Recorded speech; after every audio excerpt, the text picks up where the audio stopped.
जिला पंचायत चुनावों में मिली बड़ी जीत के बाद बीजेपी ऑफिस में नेता और कार्यकर्ताओं ने जश्न मनाया। सीएम शिवराज खुद बीजेपी ऑफिस पहुंचे और कार्यकर्ताओं को जीत की बधाई दी। इस मौके पर प्रदेश अध्यक्ष वीडी शर्मा, मंत्री प्रभुराम चौधरी, विधायक रामेश्वर शर्मा के साथ तमाम बीजेपी के नेता मौजूद रहे। जिला पंचायत अध्यक्ष चुनाव में बीजेपी ने 51 में से 41 पर जीत दर्ज की, जबकि कांग्रेस महज 10 सीट ही जीत पाई। इस चुनाव के नतीजे बीजेपी के लिए बड़ी जीत माने जा रहे हैं, क्योंकि अगले साल विधानसभा का चुनाव होना है। इस जीत के जश्न के जरिए कार्यकर्ताओं में उत्साह आएगा, जिससे पार्टी को 2023 के लिए सियासी जमीन तैयार करने में काफी मदद मिलेगी।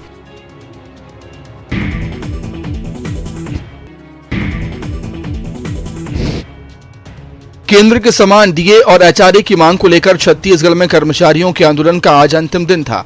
कई जगहों पर कर्मचारी अधिकारियों ने अपनी मांगों को लेकर जमकर प्रदर्शन किया, जिसकी तस्वीरें आप टीवी स्क्रीन पर देख रहे हैं। बलौदाबाजार, बलरामपुर, सूरजपुर, मुंगेली, कवर्धा और दुर्ग में कर्मचारियों अधिकारियों के संघ ने रैली निकालकर अपनी मांगों को लेकर प्रदर्शन किया और कलेक्टर को सीएम के नाम ज्ञापन भी सौंपा। बलौदाबाजार में पुलिस के साथ कर्मचारियों की झड़प भी हुई, जिसके बाद आंदोलन कर रहे कर्मचारी कलेक्ट्रेट के सामने धरने पर ही बैठ गए।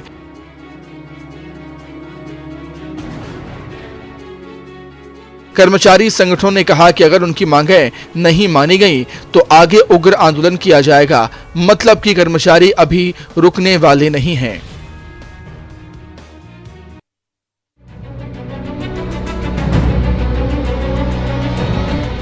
कवर्धा जिले के वनांचल क्षेत्र में हाथियों की धमक देखने को मिल रही है।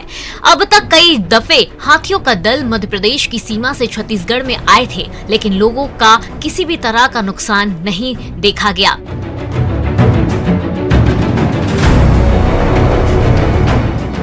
इस बार 6 हाथियों के दल ने उत्पात मचाना शुरू कर दिया है। 3 दिन के भीतर 5 घरों को नुकसान पहुंचा चुका है। घरों को पूरी तरह से तोड़ दिया गया है। किस्मत अच्छी रही कि किसी तरह की जनहानि नहीं हुई। जिले के वन अमले को हाथी भगाने या फिर नियंत्रित करने को लेकर कोई खास अनुभव नहीं है, जिसके चलते हाथी वनांचल के रिहायशी क्षेत्र में पहुंच रहे हैं, जिसके कारण लोगों को ज्यादा नुकसान उठाना पड़ रहा है।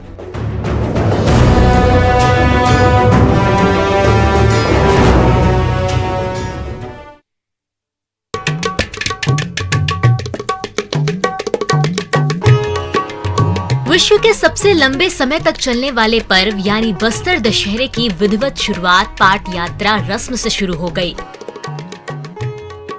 बस्तर दशहरे की रस्मों को 75 दिनों में पूरा किया जाएगा। रियासत काल से ये परंपराएं चली आ रही हैं और ये आदिवासियों के आस्था का सबसे बड़ा प्रतीक माना जाता है। मां दंतेश्वरी की पूजा और उपासना के इस पर्व में सभी जाति समुदाय का योगदान रहता है। सभी मिलकर इस ऐतिहासिक बस्तर दशहरा को आज भी उसी रीति रिवाज से मनाते हैं, जैसा रियासत काल के समय इस पर्व को मनाया जाता था। आज पाट यात्रा से शुरू हुए रस्म में एक खास लकड़ी की पूजा की जाती है, जिससे विशालकाय रथ का निर्माण किया जाता है।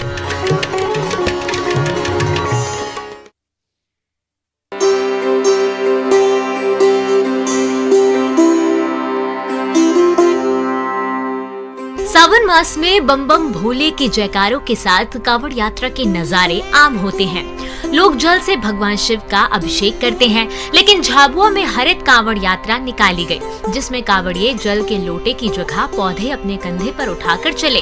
पौधारोपण से प्रकृति का अभिषेक करते हैं। इस हरित कांवड़ यात्रा में शहर के 60 से अधिक संगठनों ने हिस्सा लिया। ये कांवड़ यात्रा झाबुआ के बस स्टैंड से हाथीपावा की पहाड़ी तक निकाली जाती है, जहां पौधे लगाए गए। इस कांवड़ यात्रा के जरिए शहर में ये संदेश देने की कोशिश की गई कि पर्यावरण को सहेजने के लिए पौधे लगाना कितना जरूरी है। इसी मकसद से ये यात्रा निकाली गई। हाथीपावा की बंजर पहाड़ियों पर काफी हरियाली दिखाई देती है। इस अभियान से जुड़े लोग इन पौधों का ध्यान रखते हैं। मौसम कोई भी हो, लेकिन ये लोग यहाँ आना नहीं भूलते।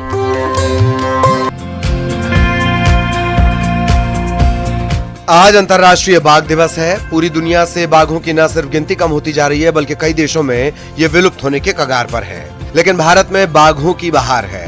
साल 2010 से 2018 तक बाघों की संख्या में करीब 70% का इजाफा हुआ। बाघ संरक्षण को प्रोत्साहित करने और बाघों की घटती संख्या के प्रति जागरूकता लाने के लिए 2010 में रूस के सेंट पीटर्सबर्ग में एक सम्मेलन आयोजित किया गया था, जिसमें अंतर्राष्ट्रीय बाघ दिवस मनाने की घोषणा की गई और विश्व के सामने लक्ष्य रखा गया कि साल 2022 तक बाघों की संख्या को दोगुना करेंगे। इस सम्मेलन में बताया गया कि अगर इसी प्रकार बाघों की तस्करी और हत्या होती रही तो आने वाले 1 या 2 दशक में बाघ विलुप्त हो जाएंगे।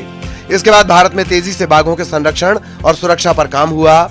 आंकड़े बताते हैं कि जहां साल 2010 में भारत में बाघों की संख्या 1700 के करीब थी, वह पिछले 10 साल में 70% तक बढ़ गई है। देश में कुल 52 टाइगर रिजर्व हैं। इनमें से 5 टाइगर रिजर्व मध्य प्रदेश में हैं। कान्हा, बांधवगढ़, पेंच, सतपुड़ा और पन्ना टाइगर रिजर्व। वर्तमान में भारत में 3000 के करीब बाघ मौजूद हैं।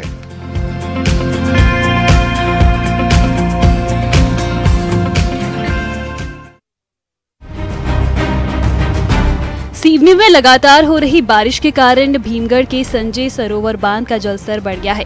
बांध का जलस्तर 517 मीटर तक पहुंच चुका है, जिसे देखते हुए इसके 2 गेट खोल दिए गए हैं, जिसकी तस्वीर आप यहां देख रहे हैं। गेट खोले जाने के बाद सिवनी, बालाघाट और भंडारा के निचले इलाकों में अलर्ट जारी किया गया है, ताकि किसी भी तरह के हादसे या हानि को समय से पहले रोका जा सके। दरअसल बीते कई दिनों से न सिर्फ सिवनी बल्कि मध्य प्रदेश के अधिकांश हिस्सों में लगातार बारिश हो रही है, जिसके कारण कई नदी नाले उफान पर हैं। कई बांधों का जलस्तर समय से पहले भर चुका है। कई जिले बाढ़ की चपेट में आ गए हैं।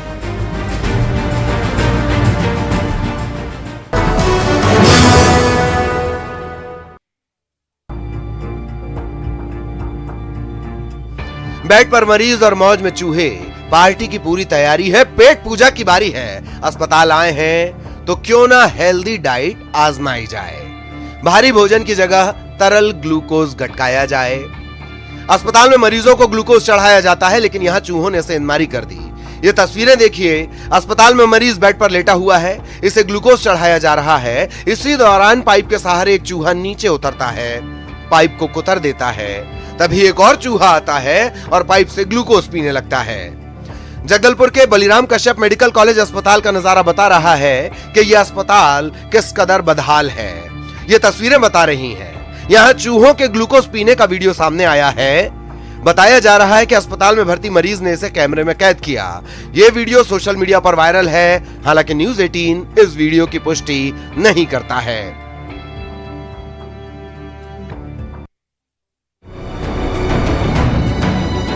गुना के प्रभारी मंत्री प्रद्युमन सिंह तोमर ने जिला अस्पताल का औचक निरीक्षण किया। इस दौरान सफाई व्यवस्था देखकर प्रभारी मंत्री ने सख्त निर्देश दिए। इसके साथ ही पेयजल व्यवस्था सही नहीं पाए जाने पर उन्होंने नाराजगी जाहिर की। ये अगर नहीं देते हैं, इनकी ड्यूटी है देना ग्लव्स। ये आपको देंगे ग्लव्स और मास्क। सुपरवाइजर कौन है? तुम हो? सवेरे कितने बजे शुरू किए तुम? यहाँ 8 बजे से तुम कब आए हो? प्रद्युमन सिंह तोमर की माने तो अस्पताल आने वालों को कोई परेशानी नहीं होनी चाहिए, लेकिन अस्पताल में लोगों को परेशानी ना हो ये कैसे हो सकता है। अस्पताल में पहले भी कई अधिकारी और विधायक, सांसद दौरा कर चुके हैं, लेकिन हालात में सुधार नहीं हुआ।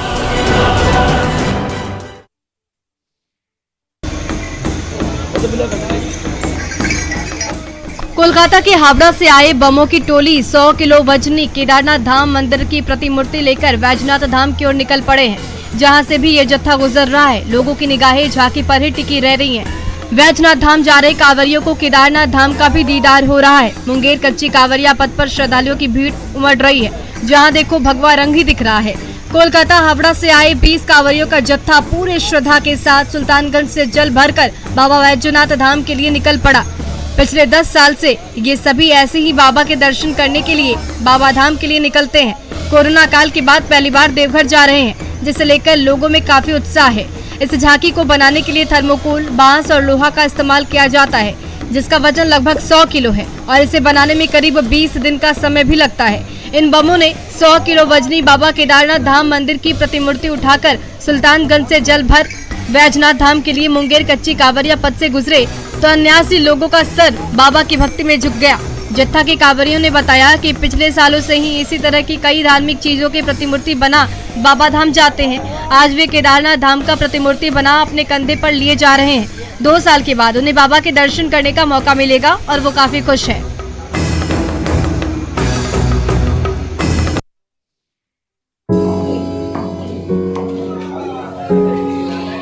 हर एक शहर की अपनी एक अलग पहचान होती है। देवनगरी देवघर की भी अपनी पहचान है। देवघर का पेड़ा जो न सिर्फ एक प्रसाद है बल्कि एक आसमान में गोते लगाती ये है सीकर के छोटे से गांव सांगलिया की बेटी सरोज कुमारी।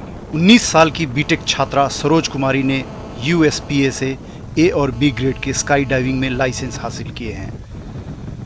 दावा किया जा रहा है कि इस उम्र में वो राजस्थान से पहली छात्रा है जो लाइसेंस प्राप्त कर स्काई डाइवर हैं। इस लाइसेंस को हासिल करने के लिए सरोज ने 50 से ज़्यादा बार एरोप्लेन से आसमान में 13,000 फीट से ज़्यादा की ऊंचाई से छलांग लगाई है। उन्होंने स्काई डाइवर बनने के लिए थाईलैंड के ड्रॉप जोन में स्काई डाइवर का प्रशिक्षण लिया। सरोज का कहना है कि स्काई डाइविंग रोमांच से भर देने वाला एक बेहद शानदार एक्टिविटी है। हालांकि जोखिम होने के कारण लोग इससे दूर रहते हैं, लेकिन वे देश की स्काई डाइवर्स महिलाओं की टीम तैयार करना चाहती हैं ताकि दुनिया में स्काई डाइवर्स की प्रतियोगिता में हिस्सा ले सके।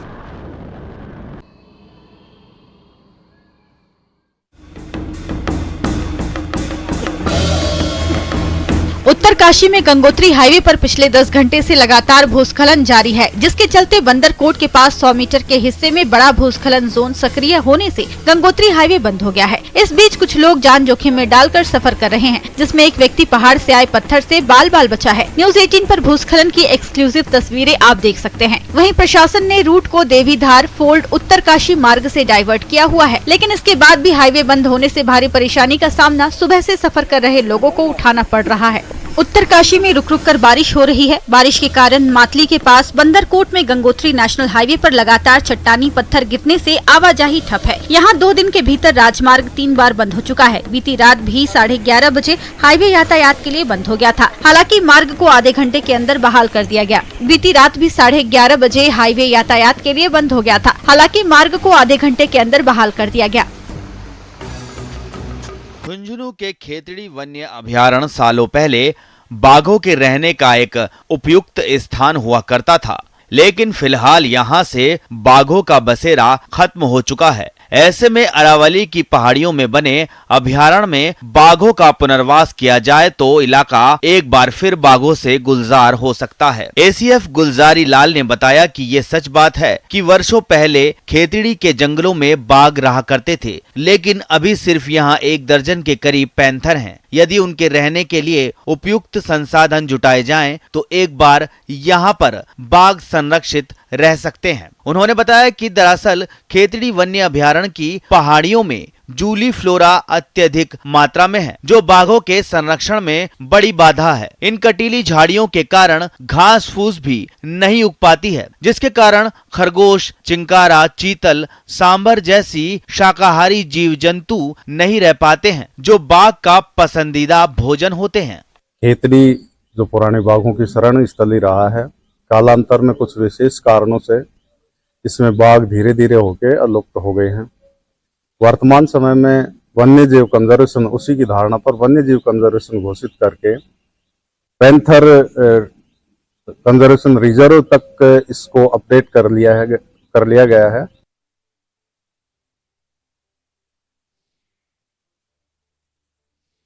रक्षाबंधन नजदीक है।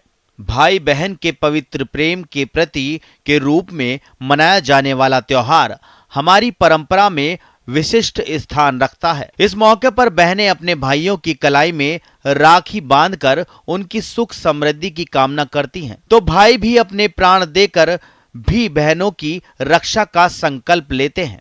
वैसे तो इस त्योहार पर बहनें अपने भाई के घर जाती हैं और उनकी कलाई में राखी बांधती हैं, लेकिन जो बहनें अपने भाइयों से दूर हैं, वो डाक के जरिए या फिर कुरियर के जरिए अपने भाइयों को राखियां भेजती हैं। बहनों की राखियां सही सलामत उनके भाइयों तक पहुंच जाए, इसको लेकर डाक विभाग ने देश भर की बहनों को एक अनूठा तोहफा दिया है, जी हां, डाकघर ने वाटर प्रूफ लिफाफे के रूप में ये तोहफा दिया है, जिसके बाद बहनें अब वाटर प्रूफ लिफाफे में राखी को सुरक्षित भेज सकेंगी। इस वाटर प्रूफ लिफाफे की कीमत सिर्फ 10 रुपए चुकानी होगी। ये लिफाफा देश के हर डाकघर पर उपलब्ध होगा।